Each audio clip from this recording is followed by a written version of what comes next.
I've come to learn that there isn't a checklist of 10 items, 10 best practices that's going to accomplish our mission. And our mission, my job title, our goal, is to foster an inclusive environment where everyone can achieve their full potential and be a success.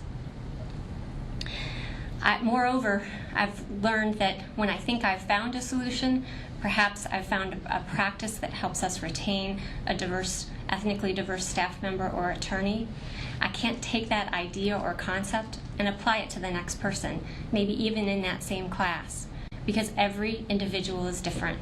We all have our own stories. This isn't easy. I've also learned that we're not going to achieve our mission of creating an inclusive environment by writing checks.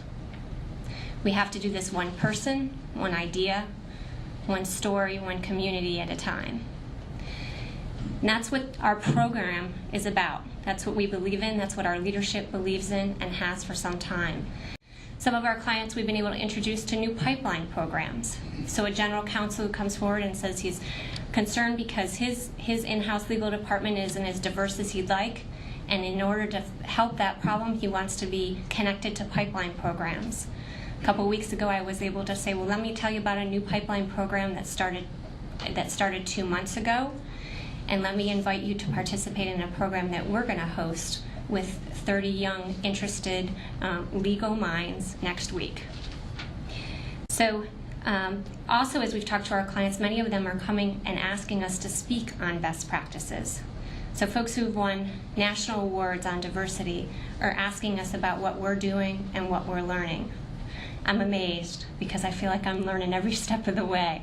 But that's been a wonderful experience.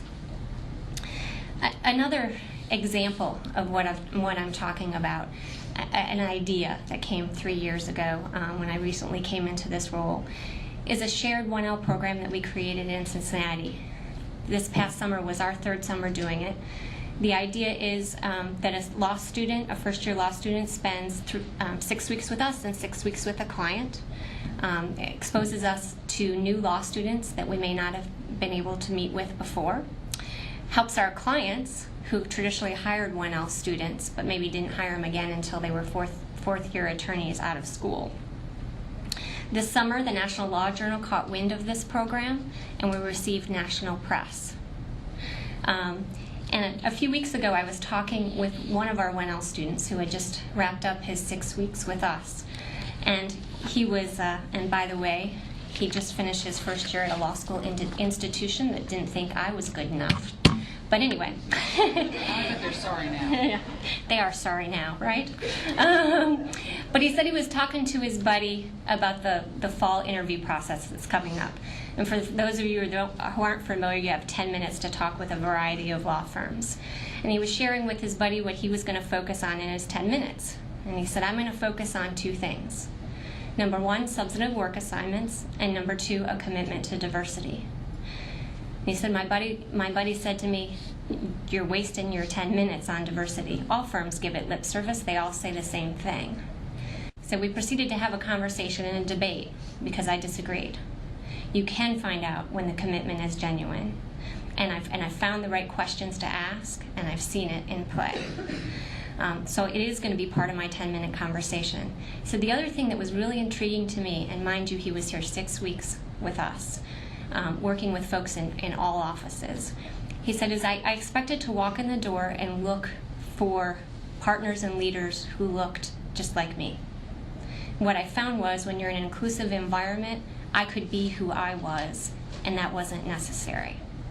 I found great friends and companions and role models to work with who looked nothing like me. And that's what it's about, and that's where a kind of place where I want to be.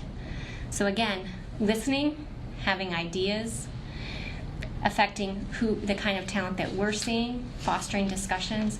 I am proud that we were part of that law student's experience. I'm proud that he had an experience like that. I'm proud that he had that debate with his buddy. Those are the kinds of things that we're talking about, making a difference one person at a time. But fostering an inclusive environment is not just about lawyers, it's not just about clients. It runs a spectrum. And on any given day, I don't know what my day is going to bring. It may be spent with a white male trying to find out how to be successful at Frost Brown Todd while supporting his wife's blooming career and being a father to a newborn son. It means connecting with our staff, understanding that each of our offices have a little bit different of a culture, and making sure that everyone feels included and welcome here. That's part of my job, that's part of my day as well. I haven't figured everything out, like I said, but I do know we're not going to solve our problems by writing checks. And I could speak for a long time about successes that I feel like we've accomplished and initiatives that we're undertaking, and I welcome those discussions with any of you, and that's what my job is. But for now, I'm going to turn it back to Debbie.